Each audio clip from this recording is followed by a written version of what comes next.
di materi ini ada banyak referensinya begitu ya, dan pun source code-nya ada, dan memang source code-nya dicoba untuk nanti oleh rekan-rekan amati apa hasilnya begitu ya, oleh rekan-rekan dicoba begitu ya, karena nanti source code-nya itu berkaitan dengan memfilter image yang rekan-rekan akan pakai begitu ya, entah itu menggunakan convolution itu nanti rekan-rekan ada proses pengalinya gitu ya, ada yang 1/9, ada yang 1/3, dan ada yang banyak sekali begitu ya nantinya. Dan itu convolution itu nanti ada pengali dan produknya yang akan difilternya gitu ya. Oke, sekilas itu terkait dengan image filtering dan detection. Jadi apa yang akan kita bahas insya Allah seperti itu gitu ya. Baik, kita coba mulai dari materinya, image filtering dan image detection. Kalau rekan-rekan perhatikan gitu ya, ini layaknya rekan-rekan memfilter materi yang ingin diambil begitu ya. Layaknya rekan-rekan bikin sesuatu, lantas tepungnya itu supaya halus, dia filter. Yang agak gerindil besar, dia ditutup begitu ya, sehingga yang lolos seleksi itu betul-betul yang sesuai dengan harapan.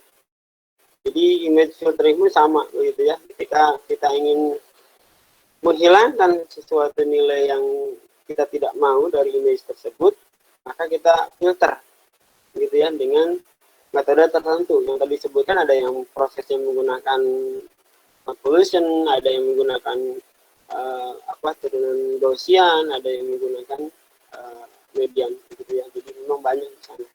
Dan tentunya dari keseluruhan itu tergantung dari keperluan gitu ya. Jadi rekan-rekan mau pakai yang mana saja dipersilahkan. Dan pengalaman Bapak sih sebetulnya kadang menggunakan convolution bagus, kadang menggunakan ini lebih bagus, Gaussian begitu ya, lebih natural gitu ya. Kalau menggunakan median, coba silahkan juga ya, tergantung gitu ya. Ada yang lebih bagus, kiranya lebih bagus pakai begitu ya. Jadi tergantung keperluan gitu. Nah, ini apa yang akan kita bahas terkait dengan filtering gitu ya. Yang penting rekan-rekan paham bahwa filtering pada image itu seperti itu gitu ya. Kalau filtering yang rekan-rekan pahami memang kaitannya dengan proses penyeleksian sinyal begitu ya, menggunakan entah itu bandpass begitu ya, kalau misalkan kita perlu frekuensi tertentu, atau misalkan low pass, high pass gitu ya, itu rentetan filter dalam frekuensi begitu ya, yang kita ingin harapkan dia muncul gitu ya. Sama juga seperti itu gitu ya, filtering yang ada di image pun seperti itu gitu ya. Dan sebetulnya basically ketika dia mau menggunakan filter itu balik lagi sebetulnya menggunakan POI juga gitu ya, dan larinya pun nanti ke frekuensi juga menggunakan high pass filter begitu ya. Jadi untuk nilai-nilai tertentu mendapatkan frekuensi itu diambil dari sana begitu ya, dari model begitu. Nah, filter itu untuk apa sih sebetulnya? Basically dia filtering itu kalau rekan-rekan amati gitu ya, tentunya menghilangkan apa yang kita tidak mau sebetulnya begitu kan ya. Filtering itu termasuk dari berbagai macam bahan atau bidang, tentunya itu yang kita harapkan itu gitu ya. Rekan-rekan ingin membuat kue, bahannya yang tidak kita harapkan tadi gitu ya, tepungnya yang harus lembut gitu ya, yang gerinjil-gerinjil gitu nggak boleh masuk gitu, maka harus difilter. Jadi basically pada dasarnya dia ingin mengurangi dan menghilangkan gitu. Kalau si menghilangkan sebetulnya agak susah gitu, karena memang akan banyak sekali kondisinya seperti itu. Ya, noise yang ada di image itu memang susah untuk dihilangkan gitu ya. tapi bisa difilter, direduksi gitu. Nah, termasuk juga ketika rekan-rekan mengambil nilai image yang diproduksi udah lama begitu ya, ingin direkognize kembali begitu. Dan itu memang apa ya, kesulitannya masalah filteringnya, supaya bagaimana si image ini betul-betul smooth dan bisa diklasifikasi begitu ya. Proses klasifikasi itu tergantung dari filternya. Filter yang kurang bagus itu klasifikasinya bisa acak-acakan begitu ya. Apalagi masuk ke segmentasi. Nanti insya Allah kita akan bahas terkait dengan segmentasi di pertemuan akhir.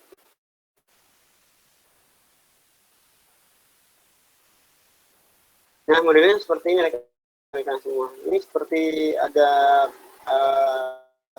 bintik-bintik begitu ya dalam image, dan ini biasanya kalau rekan-rekan perhatikan, kalau rekan-rekan foto dengan ISO yang besar begitu ya, keadaan siang, itu pasti akan seperti ini hasilnya begitu ya. Ataupun rekan-rekan memproduksi atau nge-shoot foto manakala rekan-rekan dalam keadaan gelap, tapi ISO-nya sedikit kecil begitu ya, karena dia akan semakin gelap gulita begitu. Tapi basically ISO yang besar itu lebih bagus hasilnya kalau hasilnya itu dia sesuai proporsional antara sinyal yang atau sinar yang diambil dengan objek yang kita ambil gitu ya, di proporsional. Terkadang ketika kita mau mengambil, kalau otomatis sih gitu ya, nge-shoot itu biasanya bagus sekalian gitu ya, tapi masalahnya terkadang tidak natural ketika otomatis dipakai itu. Tidak terlalu itu natural, itu terkadang dia terlalu besar gitu ya exposure-nya, terutama dari segi brightness-nya gitu ya. Dan itu orang-orang yang terbiasa dengan fotograf gitu ya, lebih cenderung enak di manual, karena sentuhan-sentuhan untuk kondisi tertentu dia sudah paham. Dan memang bagi mereka yang awam, mungkin termasuk Bapak sendiri begitu ya, ketika main foto tersebut bukan pada sasaran keperluan yang mendalam gitu ya, hanya sebatas hobi saja gitu. Jadi kadang-kadang kalau terdesak keperluan begitu ya, karena terkadang difoto bersama keluarga, terus kalau konvensional itu kan lama gitu ya di manual, setting nomor ini biasanya pengen cepat, udah aja pakai otomatis gitu, adanya begitu. Jadi terkadang tidak senatural apa yang kita harapkan gitu, dan itu biasanya muncul banyak frustasi.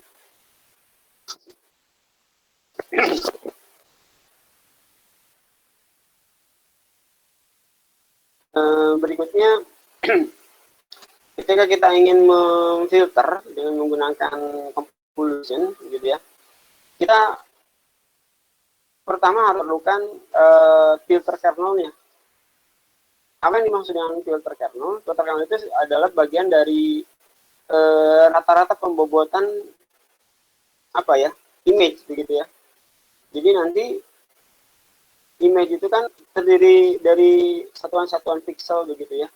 Satuan-satuan pixel itu nanti dikalkulasi menggunakan filter kernel gitu ya. Nanti dibobotkan di setiap titik pixel, nanti akan dikalkulasi ulang gitu ya, dikalkulasi ulang. Nah, mengkalkulasi ulang titik pixel tersebut itu tidak istilahnya sembarangan gitu ya, artinya ada memang pattern tertentu yang memang orientasinya berbeda.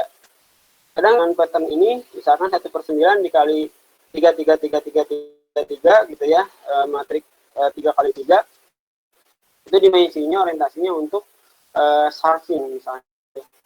Nah, model begitu di filter jenis compulsion tidak sudah normal begitu ya, sudah biasa dipakai begitu. Jadi nanti ini pun sama akan dipakai juga ketika rekan-rekan menggunakan convolutional neural network begitu ya. Convolutional neural network itu kemarin barangkali Syahidah ikut proyek Ibu Ati gitu ya, ikut proyek Bapak juga, itu bagian itu yang menggunakan convolutional neural network. Salah satu metodenya nanti juga akan membahas ini gitu ya, nanti di akhir, terkait dengan bagaimana pembobotan nilai pikselnya gitu ya, menggunakan filter kernel gitu ya. Nah, filter kernel ini kita bisa setting gitu ya, supaya dia mengkalkulasi merubah nilai-nilai piksel yang tadinya seperti itu akan berbeda begitu ya. Nah, salah satu contohnya ini dia, ini namanya filter kernel gitu ya, dengan box koefisien calculation-nya 1/9 gitu ya.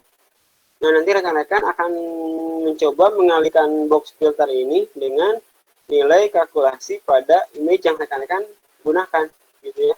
Nah, rekan-rekan nanti image tersebut akan nanti dikonversi ke dalam bentuk matrik, dan nanti matrik tersebut akan dikalikan dengan filter kernelnya. Bagaimana cara mengalihkannya begitu ya. Nah, kalkulasinya memang seperti ini ya.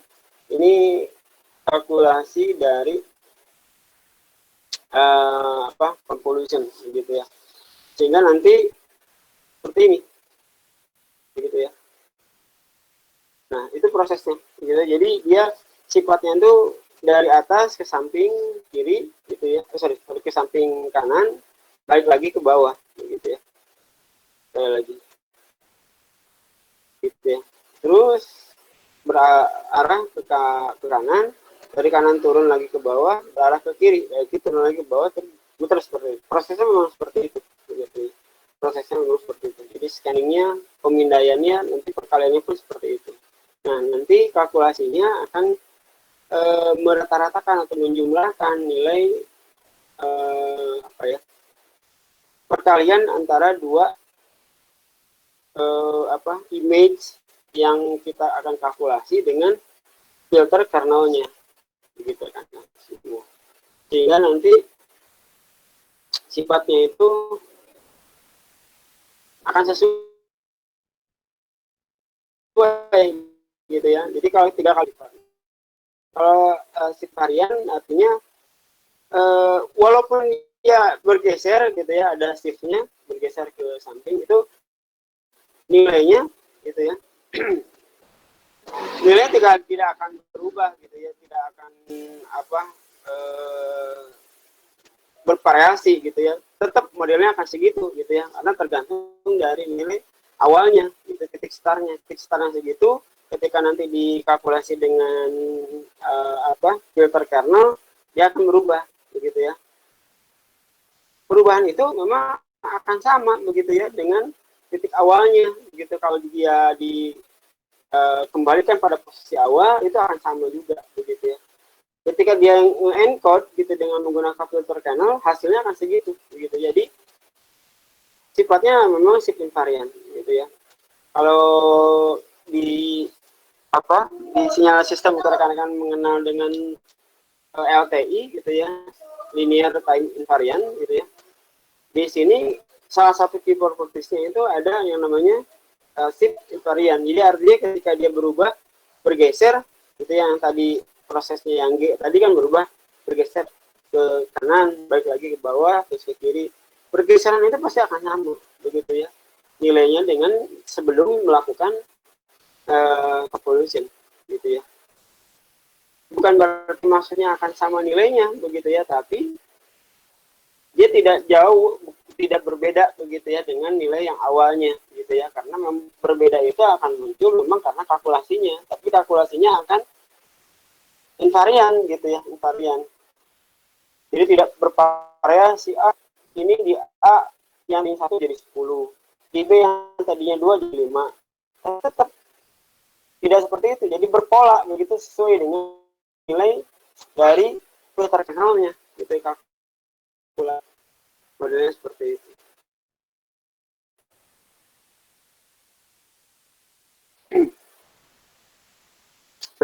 sekarang size outputnya begitu ya. Ada yang memang sifatnya ini full, ada same, ada yang memang valid gitu ya. Full itu ketika rekan-rekan menggunakan filter itu perkalian dengan kernel, filter kernelnya dimulai dari paling luar gitu ya. Nanti akan Bapak jelasin yang full seperti apa, same seperti apa, yang valid. Tapi basically box F itu image aslinya gitu ya, image aslinya. Nah yang G ini dibikin dalam bentuk perkalian dengan filter kernelnya. Ketika filter kernelnya diambil dari mulai atas gitu ya ke bawah gitu ya, atau mau disamakan sesuai dengan ujung gambar gitu ya, ujung gambar yang satu gitu ya. Adapun ketika rekan-rekan ingin memfilter itu kan satu bagian blok tertentu gitu, itu yang dikatakan valid gitu ya. Jadi valid itu rekan-rekan kadang misalkan saya ingin memfilter itu dalam blok gambarnya begitu ya. Ada juga ketika dia si image-nya itu sama gitu,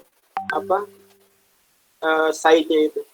Adapun lebih gitu ya. Jadi tergantung dari keperluan juga begitu ya. Jadi kurang lebih ketika kita mau mencoba untuk memfilter, dia semakin dipakai itu semakin tergantung dengan keperluannya begitu ya. Artinya ketika dia prosesnya valid, artinya yang difilter itu ada di dalam blok gambarnya gitu ya, ada di dalam blok gambarnya. Nah model begini, ini gambarnya seperti ini. Lantas kita ingin bikin filter, ini ngeframe, yang ngeframe-nya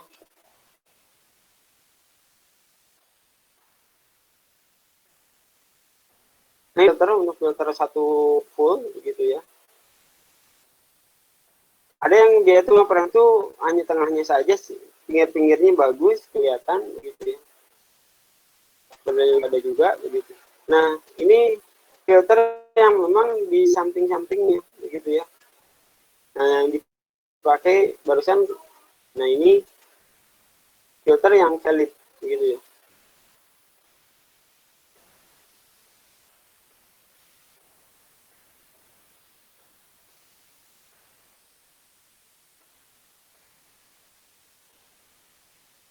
Nah, basically inti dari convolution ini seperti ini, kalkulasinya. Jadi, yang rekan-rekan perhatikan di sini, ada di dalamnya itu yang filter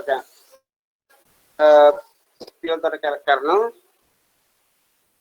pengalih dari nilai, ini filter kernel dari sini, ini sama ini, gitu ya.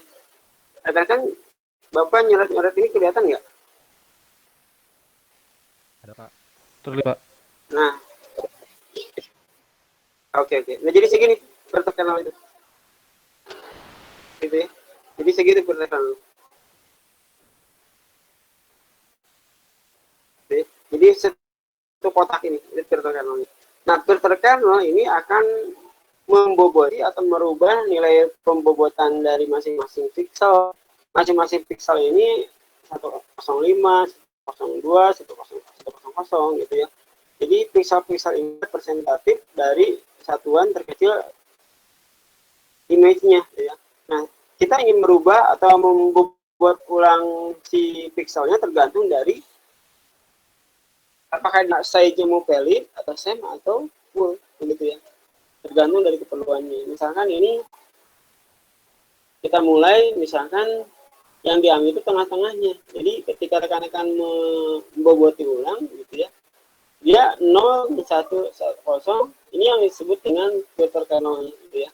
Ini 1, 5, 1, 0, 1. Nah ini filter kernel ini dikalikan ke pixel yang sama dengan dimensi yang sama begitu ya.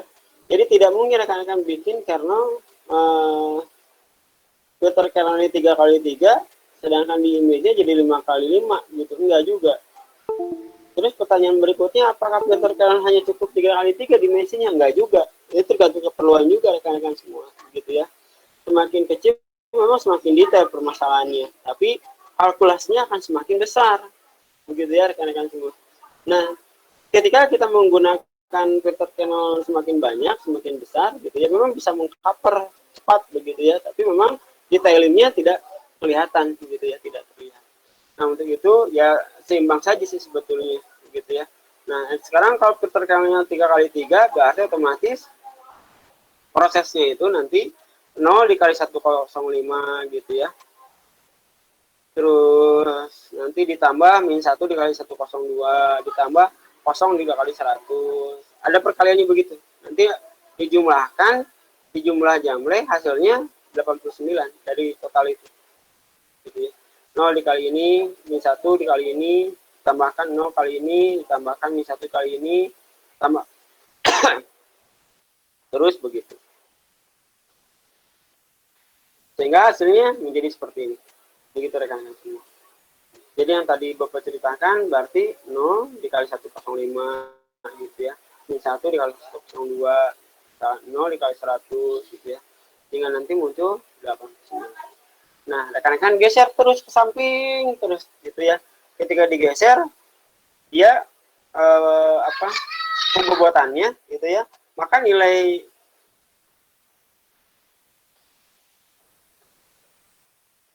nilainya pun akan berbeda begitu ya. Yang ini 210, ini 210, 89, 111 gitu ya. Nah, kalau rekan-rekan dibikin full begitu ya, bahwa yang diambilnya itu di atas ini, maka rekan-rekan bisa aja. Jadi yang filter kernel ini dikalikan dengan segini. Sehingga hasilnya ada di sini. Oh iya, udah tertulis ada di sini. Hasilnya 320 berarti di sini, gitu ya. Dia terus geser satu ruas gitu sampai ke ujung. Sehingga hasilnya ada nilai yang baru. Nah, nilai yang baru itu nanti akan ada proses yang lain begitu ya, ada proses yang lain begitu ya. Ada proses yang lain. Sehingga nanti ada proses penyeleksiannya gitu ya.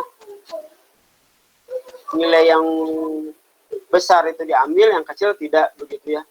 Itu ada proses seperti itu. Sehingga nanti dengan nilai kernel segitu itu bisa mendefinisikan ulang dari image-nya gitu ya. Yang tadinya dia redup bisa jadi terang gitu ya, atau dari redup bisa jadi ngeblur gitu ya. Jadi macam-macam. Nah, oleh sebab itu rekan-rekan silahkan kalau misalkan mau dipraktekkan gitu ya, maksudnya habis nanti Bapak beres begitu ya. Source code-nya ada di GCR gitu ya. Source code-nya ada di GCR, nanti rekan-rekan coba saja. Terus image-nya rekan-rekan bisa ambil sendiri. Nanti ini jadi sebagai pengalinya gitu ya. Ini jadi pengalinya. Jadi nanti ada nilai convolution di sana. Jadi nanti foto ini dimasukin ke variabel image gitu ya. Misalkan ini ada khusus begitu ya, misalkan kernel 3 dikali 3 begitu ya. Nanti image ini akan muncul misalkan ngambil dari modulnya OpenCV gitu ya, atau CP2 misalkan ada gitu ya, convolution. Nanti diambil image dikali kernel ini, nama ini gitu ya. Sehingga nanti hasilnya misalkan ini dimasukkan ke variabel tertentu gitu ya, misalkan di sini hasilnya hasil 1 misalkan. Nanti hasil 1 akan di show lagi gitu ya, nanti show image lagi, jadi akan dilihatin hasil ini, variabel di sini hasil ini sebetulnya ini hasilnya gitu ya. Jadi sebetulnya perhitungan ke variabel gitu ya, perhitungan ke variabel.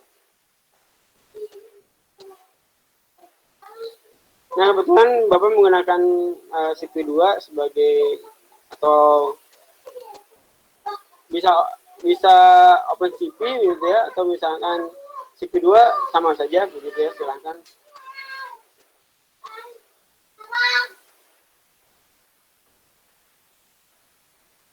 Ini banyak begitu rekan-rekan, silahkan dicoba saja.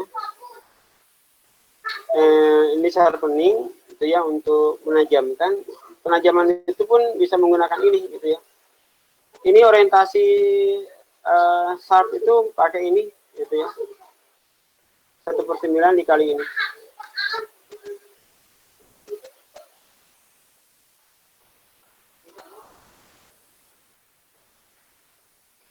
Ini spatial resolution and color gitu ya. Jadi membagi nilai image begitu ya. Ada yang red, ada yang green, ada yang blue gitu ya. Dibagi-bagi, originalnya seperti ini di samping ini.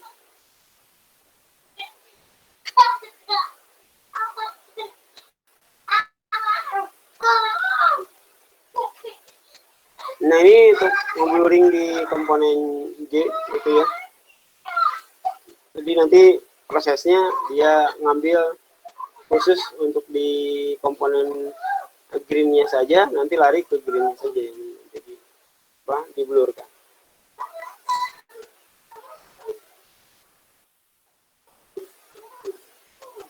Sehingga akan muncul modelnya seperti ini, dia kurva grafik spesial properties.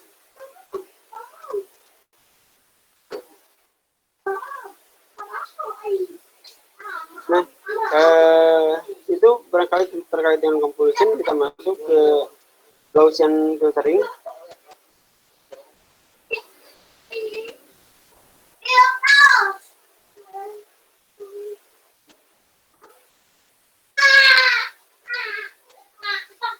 Nah, Gaussian filtering sebetulnya ada yang menggunakan box filter, ada yang menggunakan bold filter gitu ya. Kalau yang box itu kotak-kotak, tapi nanti akan kelihatan bahwa si gambar yang sudah difilter itu akan mengotak begitu ya. Tapi kalau yang bold filter gitu ya, dia seolah-olah tidak ada pola di sananya. Kalau modelnya seperti ini, rekan-rekan bisa dipastikan ini kok yang sudah difilter itu ada yang kotak-kotak begitu ya, maksudnya kayak pixel-pixelnya gitu ya. Jadi itu hasil dari proses filter menggunakan box filter gitu ya pada Gaussian. Ini dikatakan sebagai bold filter atau fuzzy blob gitu ya.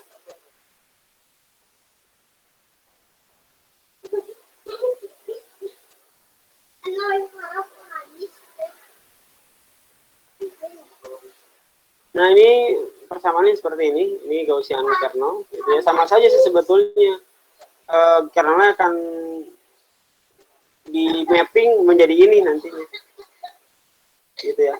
Jadi bold filter itu isinya ini sebetulnya gitu ya, kalau 5x5 gitu ya, isinya ini. Jadi nanti si bold filter ini yang akan dikalikan ke image. Jadi sama saja sebetulnya. Kalau misalnya rekan-rekan menggunakan ini kan 5x5 begitu rekan-rekan semua, dimensinya 5x5. Kalau tadi rekan-rekan perhatikan sama saja, tadi kebetulan 3x3 gitu ya. Kalau misalkan untuk sharpening ini 1/9 dikali matriks 1 1 1 1 1 1 1 gitu ya. Modelnya seperti ini. Nah, ini sama kalau dimatrikan kan bentuknya seperti ini juga, sama gitu ya. Jadi kalau Gaussian lebih apa istilahnya, membentuk persamaan begitu ya. Dan nilainya pun apa istilahnya lebih linear gitu ya, untuk membuat satu filter gitu ya. Jadi satu pixel ke pixel yang lain itu linear gitu ya. Memang kelebihannya seperti itu. Jadi memang rekan-rekan bisa terlihat dari sini gitu ya, dari mulai titik awal ke akhir ke atas itu pasti dia linear terus gitu ya perubahannya. Jadi dia pasti dia dari bawah gitu ya, naik ke atas ke sini dia linear gitu ya. Jadi tidak gradiennya tidak apa istilahnya ekstrim gitu ya, tidak ekstrim. Artinya dari merah muda ke merah tua gitu ya, enggak. Tapi merah muda itu dia ada pergeseran warnanya, ada gradiennya sampai dia masuk ke warna merah tuanya gitu ya. Modelnya seperti itu.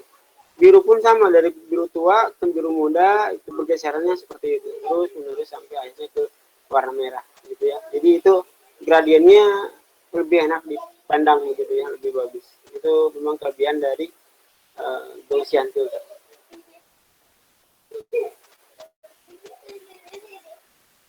Rekan-rekan perhatikan ini hasil dari nilai kernel width-nya gitu ya, bobot-bobotan luas kernelnya gitu ya.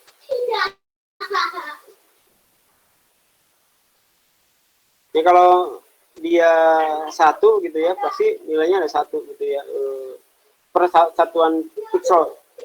Kalau ambil 3 berarti kali 3, kali 5, kali 5 gitu ya. Dia lebih lebar lagi dari 9,9 begitu ya. Nah ini tadi blob filter gitu ya. Kalau blob filter ini cenderung lebih linear gitu ya hasilnya itu dibanding dengan tadi box filter. Kalau box filter ini nanti hasil filternya itu kayak yang ada kotak-kotak di sini gitu ya, kecil-kecil. Seolah-olah dia itu sambung menyambung antara kotak-kotak kecil tersebut sehingga representatif terhadap nilai pixelnya gitu ya, kayak ada pixelnya gitu dalamnya gitu ya. Kalau image yang memiliki nilai pixel yang rendah gitu ya, itu kan biasanya kelihatan image-nya gitu ya, image dari pixel dari image-nya gitu ya, kelihatan kotak-kotaknya. Ya, tapi kalau yang menggunakan box filter, meskipun dia pixelnya tinggi, tapi kelihatan kotak-kotaknya, gitu ya, karena memang dia itu representatif dari box filternya. Gitu. Nah, rekan-rekan coba perhatikan di sini, ini yang pakai box filter, ini pakai blob filter. Kalau blob dia cenderung lebih linear gitu ya, antara satu filter ke filter yang lain. Tapi kalau yang ini dia square bentuknya begitu ya, tentu nilainya kayak ada yang nilai pixel-pixel yang kotak-kotak kecil. Nah, tadi yang Bapak bilang menggunakan Gaussian, menggunakan filter high pass frekuensi begitu ya. Memang ada begitu ya menggunakan level frekuensi begitu ya. Itu dari nilai warnanya, karena warna itu kalau konversinya itu kan dalam bentuk frekuensi ada semua gitu ya warna tersebut. Nah, warna sekian sampai sekian itu kan pasti frekuensi sekian sampai sekian begitu ya, ada semua frekuensi yang dikenali begitu. Nah, sehingga nanti kayak warna violet, jingga dan sebagainya kan representasi dari frekuensi gitu ya, dari frekuensi.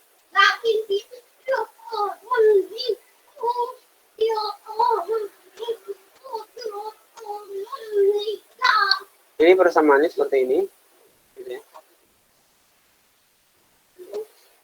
Sama layaknya menggunakan convolution gitu ya.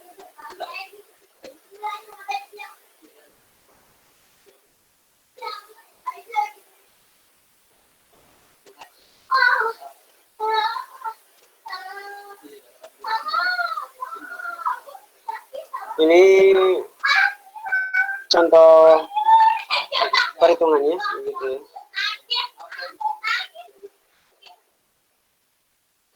Ini terkait dengan median filter.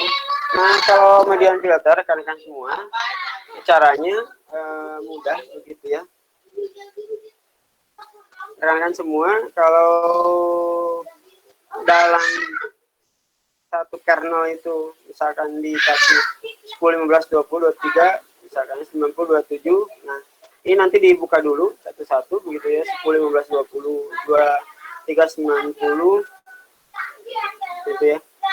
Terus 33, 31, 33, 31, 30. Nah, setelah ini rekan-rekan di sort begitu ya, sehingga dari nilai awal sampai ke akhir itu dia berurutan. Nah, setelah berurutan ketahuan begitu ya, diambil nilai tengahnya sebagai nilai mediannya gitu ya. Min sama median berbeda gitu ya. Kalau min itu rata-ratanya dari tengah-tengah itu rata-ratanya kalau min. Gitu ya. Kalau 10 sampai 90 minnya sekian gitu. Berarti kalau nilai rata-ratanya kan, tapi kalau median itu nilai tengahnya gitu ya. Berbeda lagi. Dengan nilai tengahnya itu 27. Nah, 27 ini dipakai representatif untuk masuk ke sini. Gitu jadi nilai tengah di sini.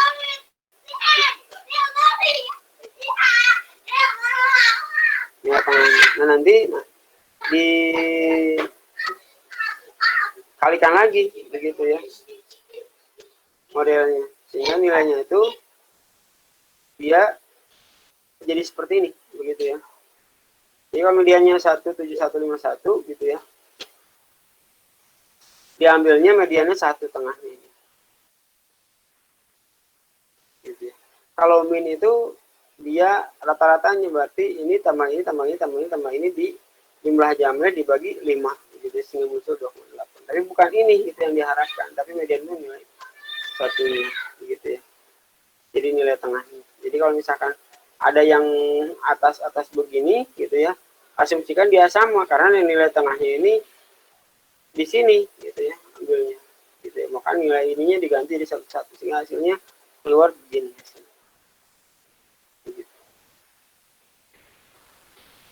Nah, kebetulan ini sifatnya monotik gitu ya. Monotonik ini dia modelnya di begini ya. Nah, ke atas gitu ya. Nah, lantas outputnya seperti apa? Ya seperti ini, sama begitu ya kondisinya.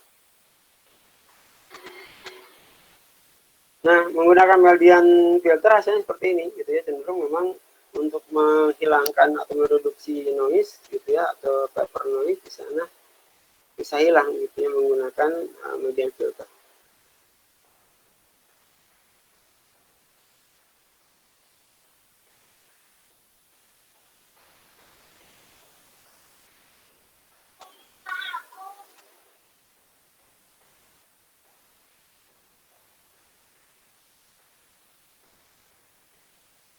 Nah, ini perbandingan antara Gaussian dengan median begitu ya. Memang di Gaussian ini masih terlihat ya stand-standnya gitu ya, atau apa bintik-bintiknya gitu. Tapi di median ini sudah lebih halus begitu ya, lebih halus. Jadi itu terkait dengan proses filtering rekan-rekan. Jadi mudah-mudahan bisa dipahami. Silakan para kalian yang ditanyakan sebelum kita masuk ke edge detection. Rekan-rekan semua mohon sebentar ya. Sebentar.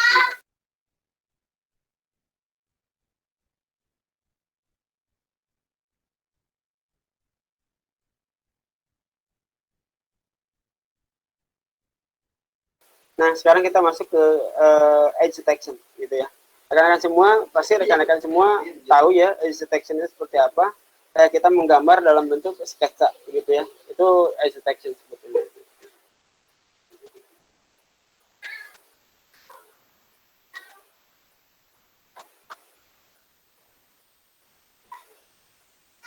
Nah, edge detection ini basically dia apa? Tujuannya memang untuk mengidentifikasi gitu ya perubahan-perubahan yang discontinuous gitu ya, yang tidak berkelanjutan begitu ya. Jadi nanti artinya bikin rambut itu ujungnya pasti dia akan berkelanjutan, continuous gitu ya. Gitu ya. Dari sini tuh terus continuous gitu ya. Adapun tengah-tengahnya karena kadang dia ada nilai-nilai yang memang tidak sesuai gitu ya. Jadi yang diambil itu bukan tengah-tengah tapi ujung-ujungnya gitu ya diambilnya. Ini yang dikatakan sebagai edge detection gitu ya.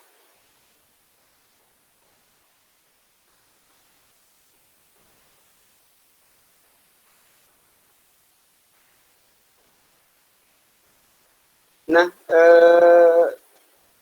sebetulnya dibikin untuk apa begitu ya? Banyak fungsi dari edge detection ini begitu ya. Sebetulnya edge detection itu pada dasarnya ingin mengetahui bentuk dari satu objek begitu. Yang rekan perlu tekankan itu, kalau kita ingin mengetahui bentuk dari objek, karena kelanjutannya ini dari filtering menggunakan Kenny gitu ya, entah itu untuk edge detection, nantinya kita bisa mengetahui, mengklasifikasi begitu ya, bahwa kalau kaitan dengan ini dia rambut begitu ya, ini edge detectionnya dari sini sampai sini gitu ya. Kaitan dari sini sampai ke sini itu adalah wajah begitu ya, objeknya.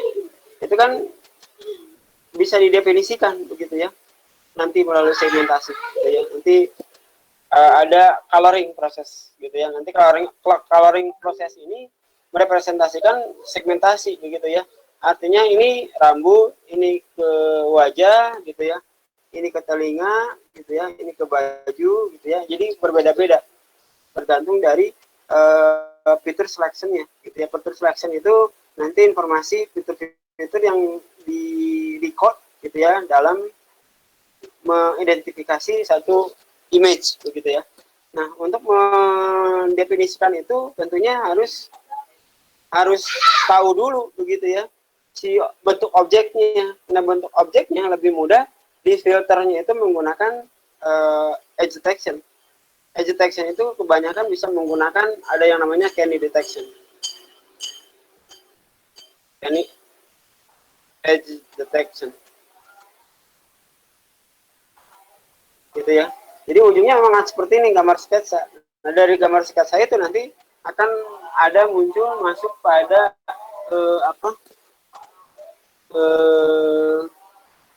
proses yang tadi Bapak sebutkan, segmentasi begitu ya.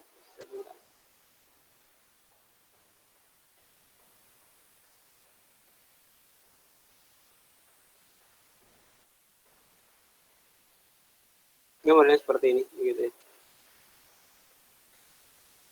Nah, rekan-rekan terkait dengan proses gradien gitu ya. Karena kan sering gitu ya menggunakan gradien ini kalau menggunakan Photoshop ya rekan-rekan semua. Saya yakin gitu ya menggunakan Photoshop lebih mudah gitu ya mendeteksi nilai gradiennya gitu ya. Kalau misalkan kita ingin mewarnai sesuatu gitu ya, dari mulai dia colornya natural putih bikin ke warna tertentu gitu ya, supaya dia gradien kelihatan gitu ya. Nah, gradien itu sendiri sebetulnya apa ya,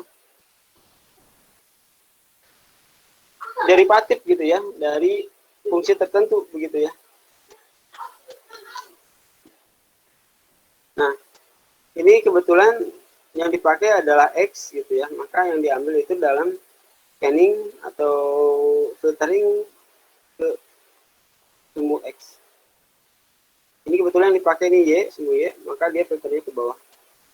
Kalau kebetulan dia XY-nya ada begitu ya, maka yang diambil ini gitu ya. Ini semakin bawah nih semakin hitam, ke atas adalah semakin putih gitu. Itu gradien.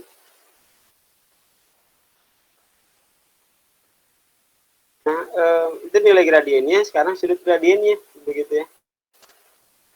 Ada dikatakan sudut gradiennya. Kalau sudut gradiennya dia mengimplementasikan bahwa berapa besar gitu nilai dia dari sini ke sini gitu ya, sudut-sudutnya.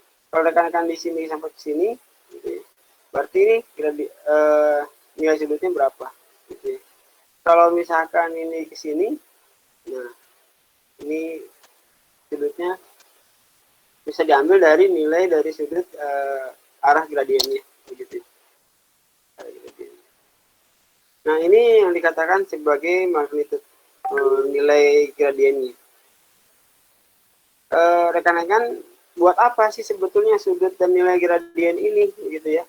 Nilai sudut dan nilai gradien ini diperlukan begitu ya untuk mencari nilai garis tepinya rekan-rekan semua gitu ya. Model begini, ini garis tepinya. Nah, ini garis tepi. Ini garis tepi itu dicari dari nilai magnitudenya. Itu nilai magnitudenya. Dan sudutnya, begitu ya. Jadi nilai magnitudo itu kayak apa ya?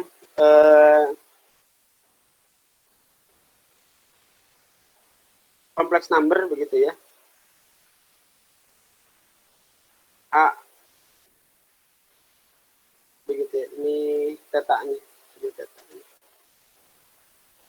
Jadi nanti perubahan nilai tepinya ini akan terus dicari berdasarkan nilai magnitudo dan nilai sudutnya, begitu rekan-rekan semua. Nah, nanti ada yang dikatakan sebagai batas ambang atas dan batas ambang bawah, begitu ya, untuk menentukan bahwa ya kalau nilai batas ambangnya di atas akan terus gitu ya terdeteksi gitu warnanya. Kalau di antara batas ambang dan itu tergantung dari nilai awalnya. Kalau nilai awalnya bagus, maksudnya dia ada gitu ya, dia dilanjutkan proses pendeteksiannya. Tapi dia ketika dia nilai tengah dan akhir ini nilai atasnya ini ada begitu ya, ujung-ujung ada tapi nilainya, maka ini yang tidak dilanjutkan. Gitu ya. Nah, kalau yang di bawah yang tidak dilanjutkan, nanti ada bapak kita akan bahas terkait dengan itu. Nah, ini filter kernelnya, begitu ya. Menggunakan Sobel, menggunakan Prewitt, menggunakan Lobet. Tergantung dari jenisnya, gitu ya, rekan-rekan semua. Artinya tergantung dari keperluannya. Bisa saja ini salah satu diambil menggunakan Prewitt, gitu ya, atau menggunakan Sobel, gitu. Untuk jenis-jenis image tertentu dia lebih bagus Prewitt, jenis image tertentu dia bagus Sobel. Nah, kalau begitu seperti apa sih bagus untuk Sobel? Bagus. Nah, itu sesuai kebutuhan. Memang apa nilai-nilai itu kita harus nyoba begitu ya, harus dicoba.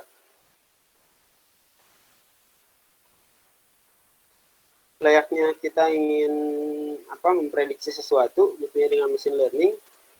Terus untuk meng-create modelnya itu kita harus ngambil dari seluruh dataset. Nah, datasetnya itu yang harus dicoba semuanya.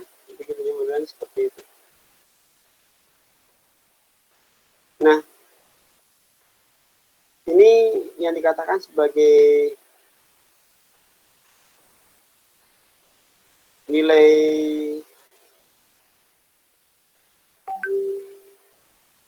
gradien yang berbeda gitu ya masing-masing begitu ya. Ada nilai yang memang besar begitu ya, ada yang kecil gitu ya. Sehingga akan muncul dia kondisinya seperti ini gitu ya. Itu seperti ini, itu seperti ini. Gitu ya. Itu tergantung dari nilai gradien dari x direction ini.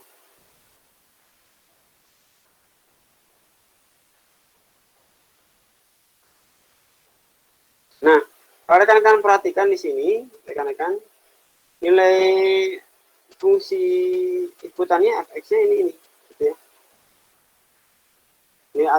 Nilai ke atas ini yang dikatakan sebagai edge-nya, gitu ya. Sehingga kalau rekan-rekan perhatikan di sini, ketika rekan-rekan dimasukkan, begitu ya, ke fungsi apa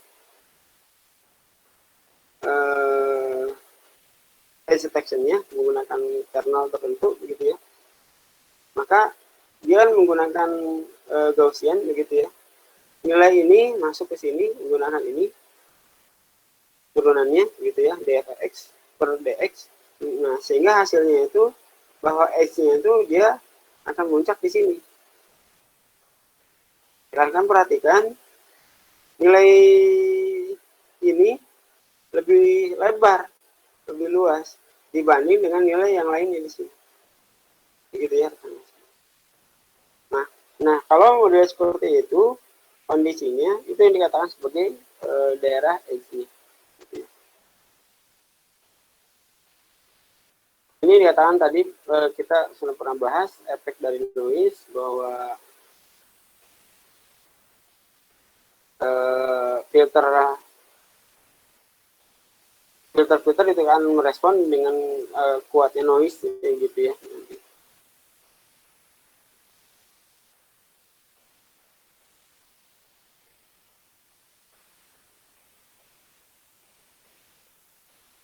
Jadi kalau kondisinya misalkan filter noise-nya banyak begitu ya, terus memang kuat gitu ya noise-nya, susah untuk dihilangkan gitu ya. Apa yang harus dilakukan di sana begitu ya? Maka filternya itu harus smooth gitu terhadap image tersebut gitu ya. Dengan menerapkan perbedaan nilai pada titik-titik sekitarannya gitu ya.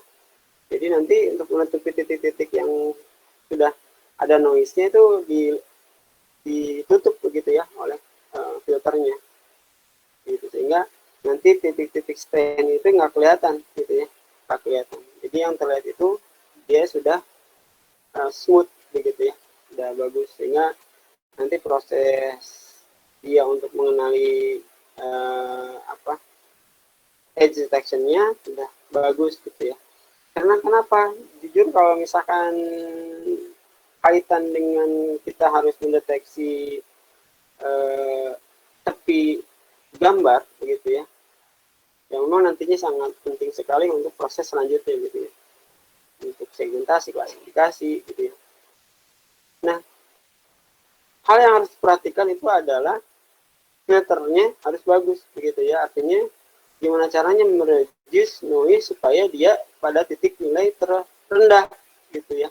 Noise-nya itu jangan sampai dia besar dengan noise, karena nanti ketika dia diproses untuk merekognisi akan sangat susah begitu ya, akan sangat susah untuk proses rekognisi selanjutnya begitu.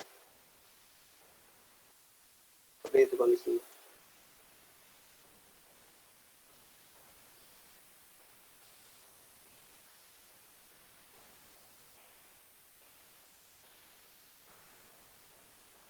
Nah,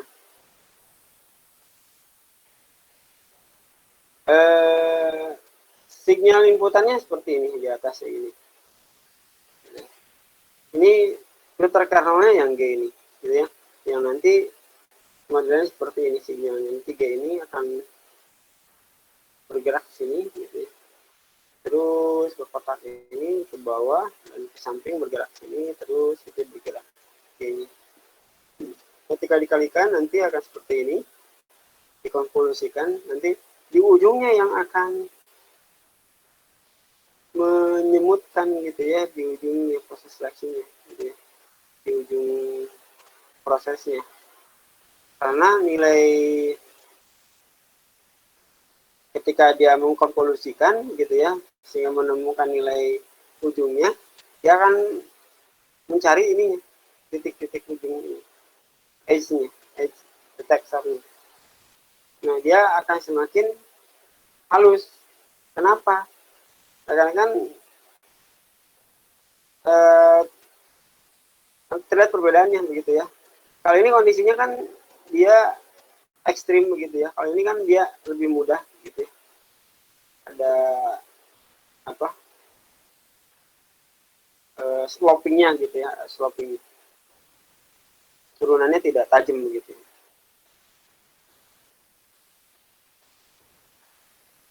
Sehingga nanti ketika dia mengambil nilai berikutnya, nilai yang ini akan digeser, akan menjadi ini gitu ya, prosesnya akan jadi diferensiasinya seperti itu.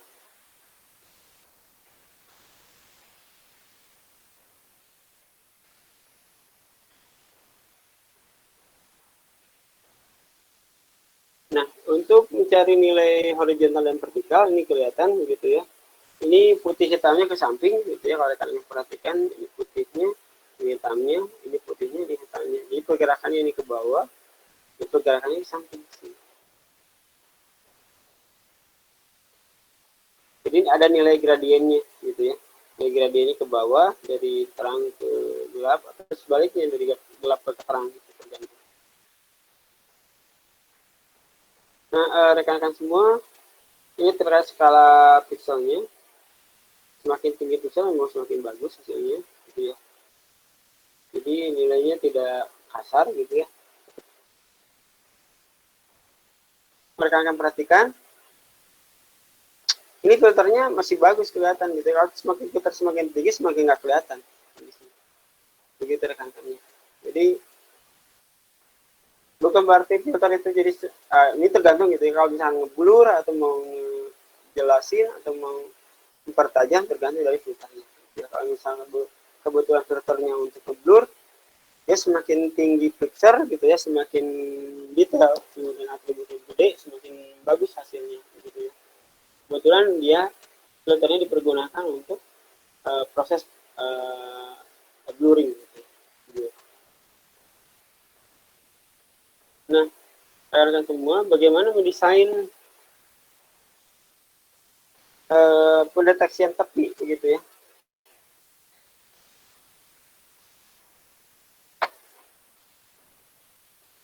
Ada beberapa hal. Pertama, memang ketika kita memperoleh good detection gitu ya, maka pada dasarnya dia ketika berjalan gitu ya dari ujung tepi ke tepi yang lain gitu ya, dia udah yakin begitu ya itu tepinya gitu ya. Jadi namanya true edge gitu ya. Di sini jadi true edge. Jadi dia udah berjalan tuh yakin gitu ya prosesnya itu. Prosesnya itu yakin di bawah. Jadi step-stepnya itu pasti lewat ini, lewat ini, lewat ini, lewat ini. Jadi seolah-olah jadi begini ke bawah. Nah, kalau misalkan ada noise, dia harus dipilah dulu yang mana sih yang noise, yang mana yang bukan begitu ya. Maka memerlukan proses localization gitu ya. Localization itu berarti kita mengidentifikasi yang mana sih yang dikatakan noise, mana yang bukan begitu ya. Sehingga ketika dia menginjak untuk nilai magnitude edge yang berikutnya, dia sudah tepat, itu yang harus diambil begitu ya. Modelnya seperti itu. Nah, localization itu untuk mereduce kemungkinan salah ketika dia mengambil noise gitu ya, sehingga ketahuan bahwa ini yang noise, ini yang bukan gitu ya. Jadi kalau melihat seperti itu, ini localization gitu ya, melihat nilai ujungnya itu apakah bagus atau tidak, sesuai dengan nilai sebelumnya atau tidak begitu. Karena itu pasti akan sama begitu ya nilainya gitu ya. Karena nilai misalkan bentuk satu botol begini gitu ya. Nah, nilainya begini, maka nilai ini tuh sama dengan di sini. Ketika gerak gradiennya pasti akan sama nilainya. Tapi rekan-rekan akan berubah nilainya kalau dia lari ke bawah. Nilai gradiennya pasti loncat begitu ya rekan-rekan semua. Sedangkan dia mengitari nilai EC itu pasti akan sama. Nah, perputaran atau tracing nilai ujungnya itu gitu ya tergantung dari noise-nya. Kadang di ujung sini ada titik-titik tertentu yang menyebabkan ketika si magnitude itu tidak bisa memilih gitu ya. Maka perlu localization di sana. Localization yang mana sebetulnya yang sesuai dengan itu gitu ya. Maka di sini mencari apakah dia ke bawah ke sini larinya atau ke sini atau sesuai ini.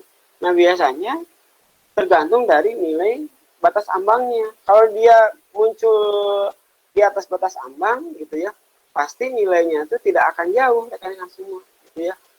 Nilai intensitas warna yang dimiliki ujung ini itu akan sama dengan nilai yang di sebelahnya, terkecuali nilai Bapak besar di sini.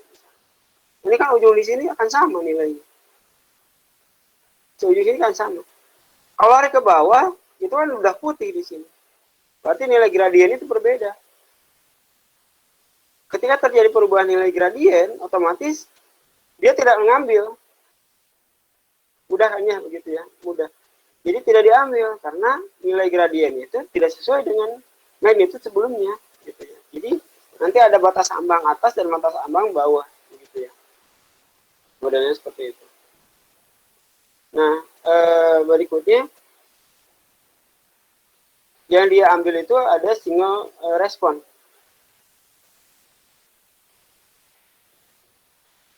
Artinya single respon itu yang diambil sesuai dengan nilai ininya awalnya, begitu ya.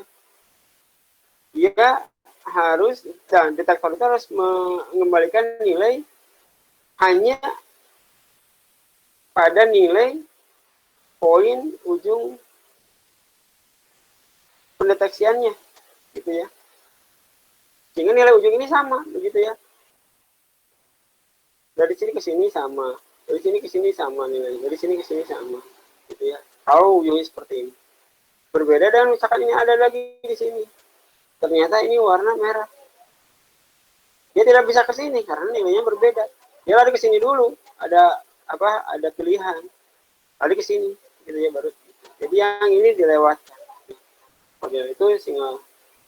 Nah, tapi kalau misalkan dia tawarannya banyak, begitu ya, modelnya seperti ini, bisa ke sini, bisa ke sini, gitu ya. Ini akan membingungkan. Artinya, kalau rekan-rekan perhatikan, pada nilai tertentu itu bakal banyak noise-nya, begitu ya. Bakal banyak pilihannya. Ini algoritmanya, pertama misalkan kita menggunakan Gaussian, silahkan. Kalau menggunakan yang lain juga tidak apa-apa, gitu ya. Selanjutnya, temukan nilainya dan nilai sudutnya, gitu ya. Terus non maksima suppression-nya ada. Nah, ini non maksima suppression-nya ya tadi Bapak bilang, begitu ya. Kalau nilai intensitasnya sama, gitu ya. Ini putihnya agak putih, gitu ya. Ini putih tapi agak hitam, maka yang diambilnya nggak ke sana, gitu ya, tapi ke sini, ke bawah diambil, gitu ya. Jadi kalau hitamnya masih kelihatan, gitu ya, maka yang diambil itu gitu ya, pilihan itu kondisi. Nah, ini normal gradiennya.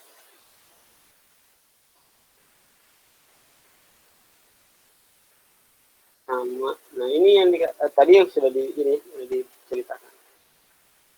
Ini magnitude-nya, ini angle-nya.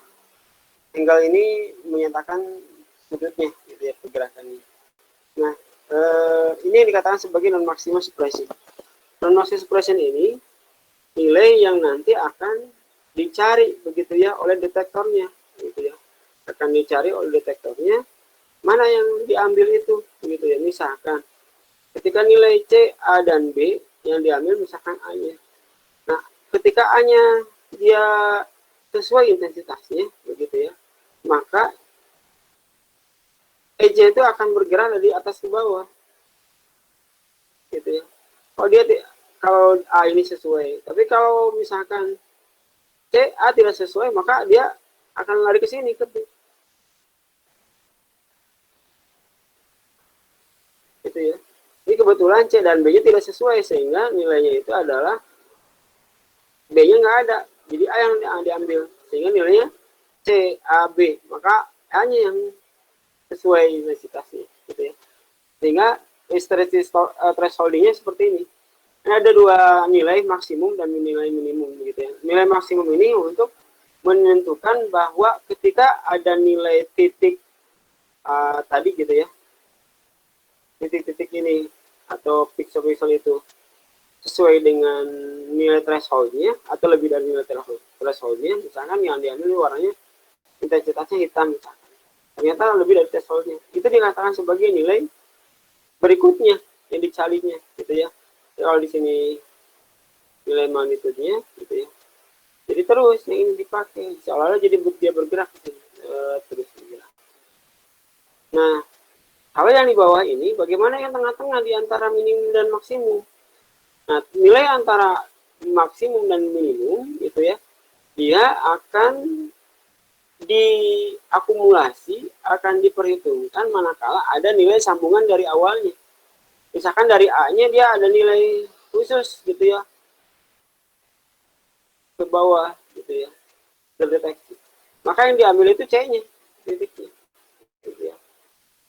Nilai C-nya. Tapi detektor mendeteksi bahwa nilai itu muncul langsung di B, gitu ya, muncul langsung di B. Nah, kalau tidak ada awal ceritanya, gitu ya, nggak ada awal ceritanya, nggak ada nilai apa, nilai di B itu sebelumnya apa, begitu, maka nilai B ini dihilangkan. Apalagi yang di bawah minimum value thresholdnya. Jadi nilai intensitasnya di bawah minimum value, ya udah dihilangin, nggak ada. Gitu ya. Di antara minimum dan maksimum value saja ketika tidak ada nilai awalnya B, ujung-ujung B misalkan begitu, ini udah dihilangin. Gitu. Jadi Canny edge detection itu modelnya seperti itu algoritmanya, gitu ya, mudah ya. Jadi sebetulnya bisa banyak hal yang dipakai untuk mendeteksi kelanjutan dari Canny-nya, begitu ya, banyak dipakai. Jadi antaranya tadi di sini untuk klasifikasi, segmentasi, begitu. Nah, ini yang dikatakan dia misalkan dari sini sampai sini dia high, di atas high mark value, gitu ya, thresholdnya. Dari sini sampai sini, gitu ya, ada di pertengahan minimum dan maksimum value, gitu ya. Nah, di luar itu, gitu ya, apalagi di bawah minimum value thresholdnya, dia tidak akan nyambung. Jadi akan seperti ini kondisinya. Terus dia lanjut lagi terus, gitu.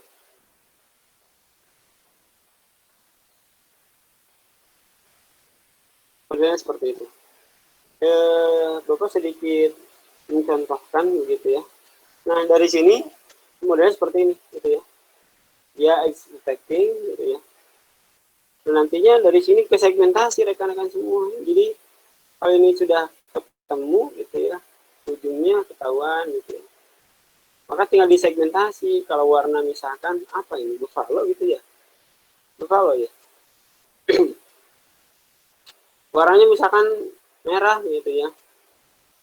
Berarti buffalo ini dikatakan yang warna merah itu adalah buffalo. Itu yang namanya segmentasi.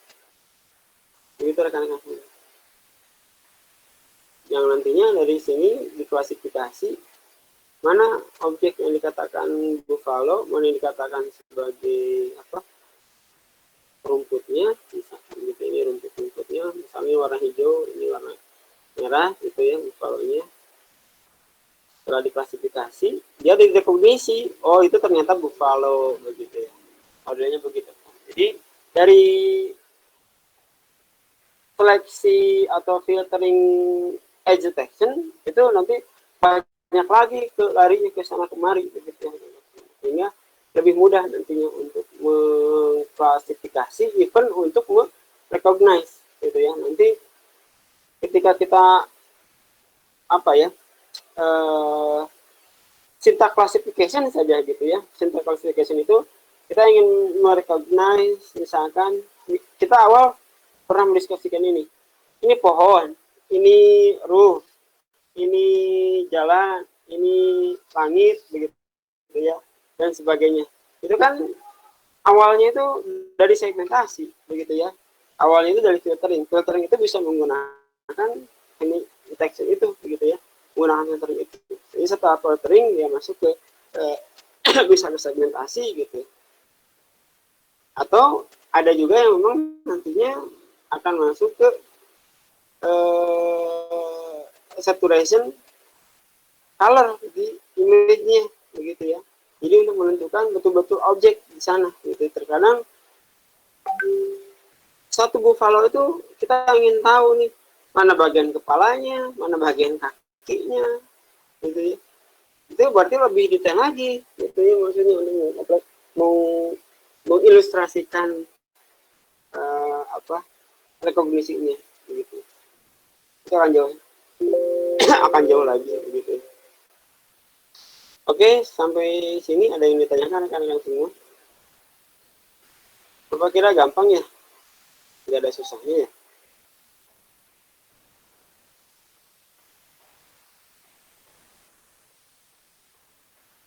Halo? Ini kayak ini dongeng di siang hari begitu ya. Enak untuk tidur, untuk bobo. Apalagi modelnya seperti ini ya. Halo? Iya, Pak. Apa? Oke. Masih ada ternyata. Bapak takutkan sudah tidak ada gitu ya. Bapak ngedalang aja sendiri di depan. Di belakang nggak tahu lagi apa. Begitu rekan-rekan semua ya. Ini mau kok 3 orang nih. Arman Manda mah. Siapa aja nih? Satu kosan kalian. Selamat Pak. Iya, kuasa Pak. Ini banyak kan. Mungkin yang terlihat 3 orang. Di samping-sampingnya banyak juga kayaknya.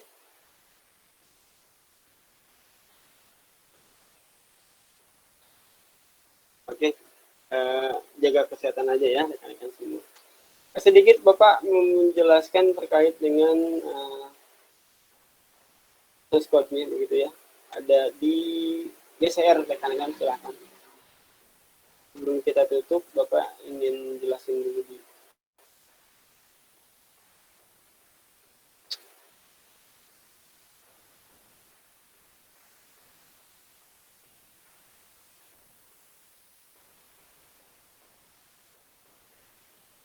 rekan-rekan kelihatan source code-nya? Terlihat, Pak. Oke. Kalau ada yang bertanya gitu ya terkait ini, kalau Bapak tidak ada gitu ya, rekan-rekan pun sekalian banyak yang pinter-pinter ya programmingnya gitu ya. Di antaranya Fahmi, silahkan di Bapak Fahmi nanyanya ke Fahmi, bagus gitu ya kemampuannya, silahkan. Nggak ke Bapak Fahmi silahkan gitu ya, atau ke yang lain barangkali ada yang sudah pinter-pinter programmingnya, silahkan gitu ya. Saling berdiskusi aja biar lebih bagus gitu hasilnya. Nah, rekan-rekan semua, ini nggak, programnya tidak terlalu dalam dan jelimet. Ini hanya menggunakan modul di CPU2, Computer Vision 2 gitu ya, yang pakai InRed sama Kenny gitu. Jadi pertama rekan-rekan impor dulu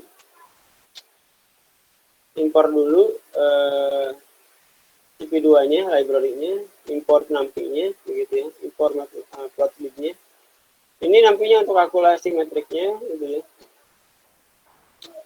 Tapi di sini memang tidak terlalu banyak dipakai begitu ya untuk nampinya. Matplotlib-nya itu dipakai untuk mendisplaykan output begitu ya. CPU2 ini untuk proses modulnya untuk proses-proses gitu ya, untuk membaca, untuk filter menggunakan Kenny gitu ya dan sebagainya.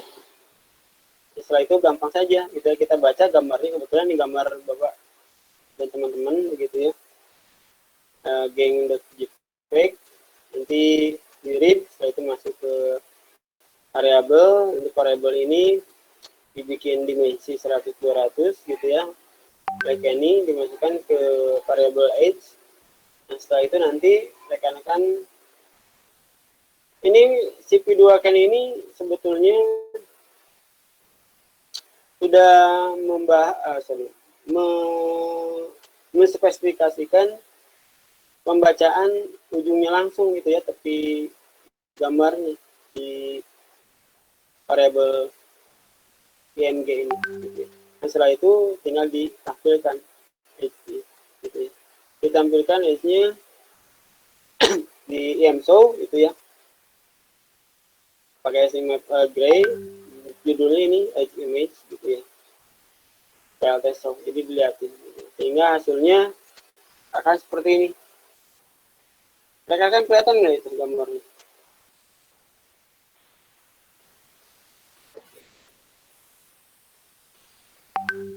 Kelihatannya atau enggak?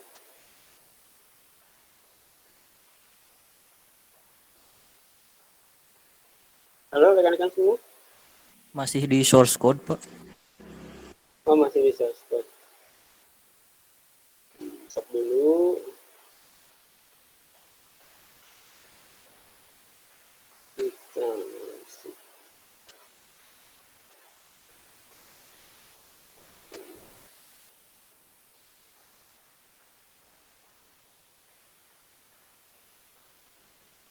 ini hasilnya. Kelihatan nggak ikannya? Terlihat, Pak. Terlihat, Pak. Pertanyaannya, mana gambar Bapak di sini?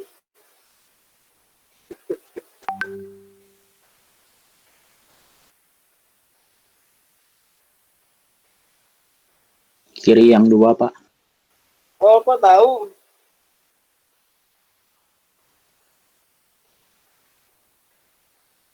Kiri yang 2 benar-benar yang itu. Kok bisa tahu? Padahal nggak kelihatan.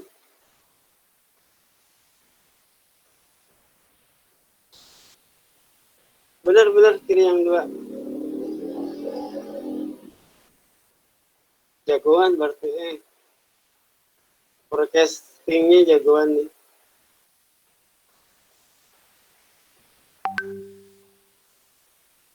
Oke, begitu ya kurang lebih rekan-rekan semua.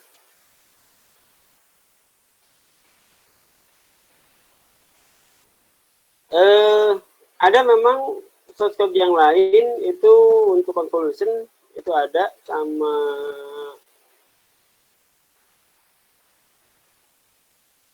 sedikit saja ya Bapak ingin diskusikan terkait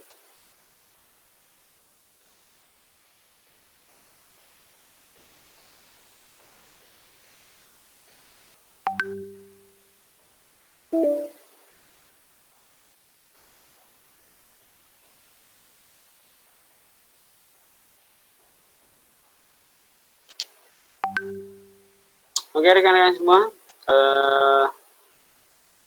terlihat ya mudah-mudahan. Ini Bapak sudah upload di GCR, silahkan lihat. Ini yang tadi Bapak pakai programnya di Idle menggunakan canyon detection, gitu ya. Terus ini yang tadi filternya, begitu ya. Silakan rekan-rekan coba. Ini Bapak pakai beberapa modul gitu ya dari beberapa library gitu ya, dan nanti ada yang kedua ada matplotlib-nya gitu ya. Jadi nanti ini untuk kalkulasi matriknya begitu ya.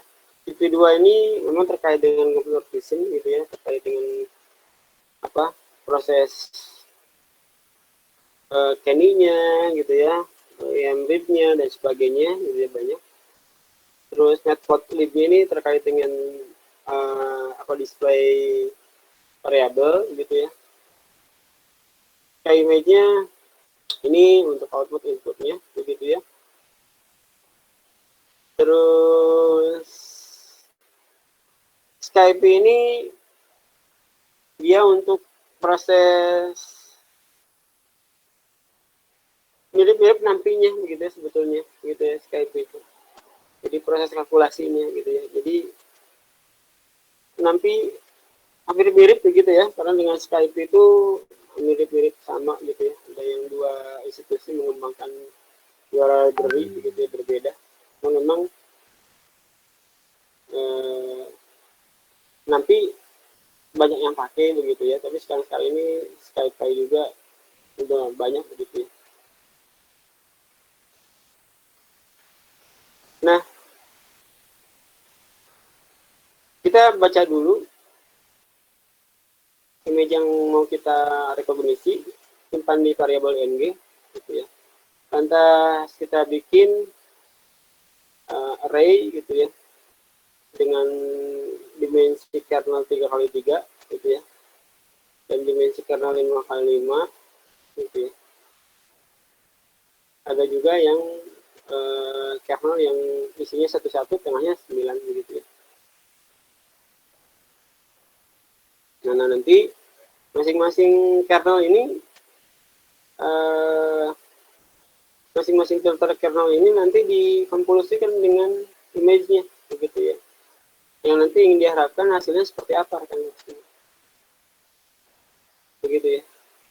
Nah nanti ada juga yang menggunakan Gaussian blur gitu ya, ini menggunakan Gaussian blur. Nah CP2 ada di CP2 ambilnya gitu ya. Nah setelah itu rekan-rekan blur ini nanti rekan-rekan difilter, ada yang high pass filter atau menggunakan low pass filter begitu ya, untuk mengetahui nilai blurringnya gitu ya. Nah setelah itu ditampilkan gitu ya. Nah rekan-rekan di sini coba amati hasilnya seperti apa nanti setelah rekan-rekan running gitu ya. Originalnya dilihatin, ketika dia dikonklusikan dengan kernel 3x3, dikonklusikan 5x5 dengan kernel 5x5 dan yang lainnya gitu ya. Nanti hasilnya silakan rekan-rekan uploadkan. Oke, mudah ya rekan-rekan semua, jadi tidak belibet begitu ya. Silakan, ada yang tanyakan?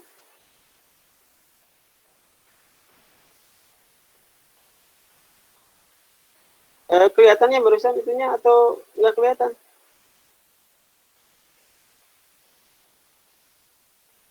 Dashboardnya? Nggak ada share screen, Pak. Kelihatan.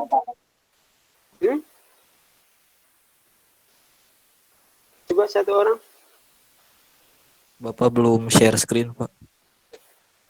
Oh gitu. Oh panjang-panjang barusan. Kirain sedang share screen.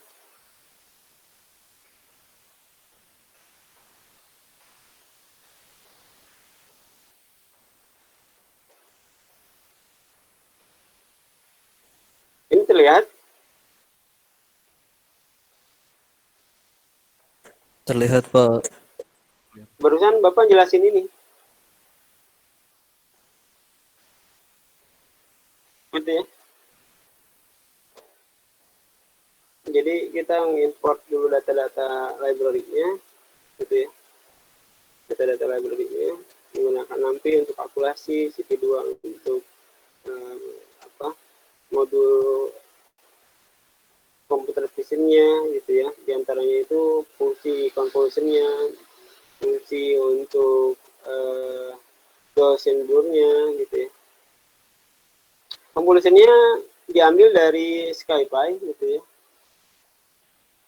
Di SciPy ada matplotlib-nya. Matplotlib ini untuk mendisplaykan SkyImage ini untuk I/O-nya gitu ya. Mau dihapus juga I/O ini SkyImage ini nggak apa-apa gitu ya. Terus menggunakan SciPy dengan import ND image. Nah di sini rekan-rekan semua kita ngebaca dulu image track PNG-nya gitu ya, yang disimpan di variabel ING. Nah, nanti kita bikin filter kernelnya gitu ya. Ada yang filter kernel yang 3x3, 5x5, dan ada juga yang dia itu menggunakan 3x3 tapi nilai tengahnya 9 gitu. Setelah itu kita konklusikan dengan image-nya gitu ya, yang disimpan di K3 gitu ya. Terus yang ini mengkonklusikan image-nya dengan kernel 5x5 gitu ya. Di kernel array ini ada mengkonklusikan image dengan nilai kernel. Nah, nanti setelah itu ada yang mencoba untuk memfilter menggunakan Gaussian blur. Ya. Gaussian blur ini fungsi yang diambil dari library CP2. Ini ya. Nah, nanti variabel untuk menyimpan hasilnya di blur. Blur ini nanti akan difilter untuk memfilter nilai image-nya, gitu ya. Memfilter nilai image-nya. Nah, setelah itu nanti di dikeluarkan gitu ya di CP2 ini masing-masing. Begitu kurang lebih programmingnya nggak ada yang terlalu signifikan begitu ya. Modelnya seperti itu. Silakan ada yang ditanyakan. Kalau udah ditanyakan waktunya hampir beres nih, udah pas 14.40. Jadi nanti rekan-rekan itu kan rekan-rekan perlu dikerjakan dan amati. Nanti rekan-rekan masukkan aja ke GCR-nya karena Bapak udah simpan kok itu di URL alamat upload tugasnya gitu ya. Silakan rekan-rekan coba sendiri-sendiri dan coba untuk running programnya sendiri-sendiri. Rekan-rekan bisa menggunakan Pacam, bisa menggunakan Idle, atau kalau rekan-rekan nggak mau pakai IDE-nya Python karena terlalu berat begitu di laptopnya, bisa aja langsung menggunakan Colab dari Google gitu ya. Bisa saja langsung melalui Google Drive gitu ya. Dan Bapak sendiri enak menggunakan Jupyter begitu ya, atau menggunakan Colab sama aja.